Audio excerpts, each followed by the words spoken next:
आठवतील. सगळ्यांचे आवडते फुंटे सर यांचे नेहमी चला धडा घेऊया हे वाक्य. आमचे क्लास टीचर लाड सर यांचे वर्गात आले की ए गप्प बसा रे हे वाक्य. बुंदेकर सर जे वर्गात एंट्री करतात दरवाजावर छडी मारतात. आणि आपले सगळ्यांचे लाडके सर करपे सर यांचा तास नेहमी हसत खेळत होता. व साळवे सर ज्यांचा आम्हाला शिकवण्याचा तास नसून सुद्धा ते आम्हाला सायन्स खूप भारी शिकवायचे.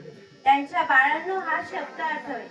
आपल्या शाळेचे मुख्याध्यापक MP ठाकूर सर यांचे अभ्यास करा हे वाक्य फार आठवे. आणि फुंदे सर तुम्ही वेण्यासाठी गणवेशासाठी खाल्लेली छडी आम्ही ते खूप आठवे. आम्हाला नेहमी मोटिवेट करणारे वाया सरांनी वर्गात एंट्री केली की आम्हाला अभ्यास आठवायचा. सगळ्या सरांनी माया लावलेली समजून घेतलेले मार्गदर्शन केलेले कायम आठवणीत राहील. मी काही चारोळ्या बनवल्या आहेत त्या तुम्ही ऐकाव्यात ही विनंती. शाळा सोडताना मागच्या आठवणी दिसू लागल्या. शाळेत सोडताना मागच्या आठवणी दिसू लागल्या. शाळेत केलेली मस्ती आणि मैत्रिणीशी मारलेल्या गप्पा आठवू लागल्या. सोमवारी शाळेत यायची उत्सुकता आणि रविवारी सुट्टीचा आनंद नाही राहणार. सोमवारी शाळेत यायची उत्सुकता आणि रविवारी सुट्टी आनंद हा नाही राहणार. पण शाळेतील आठवणी कायम मनात राहणार.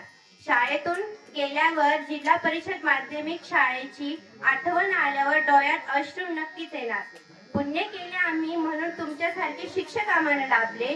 पुण्य केले आम्ही म्हणून तुमच्यासारखे शिक्षक आम्हाला लाभले. कायम तुम्ही आठवणीत राहताल असे तुम्ही आम्हाला घडवले. चुकून काही शब्द वाईट वाटेल असे बोलण्यात आले असतील तर माफी मागते. आणि आतापर्यंत आम्ही विद्यार्थ्यांनी केलेल्या सगळ्या काही चुका शिक्षकांनी मोठ्या मनाने माफ करावी ही आशा करते. धन्यवाद.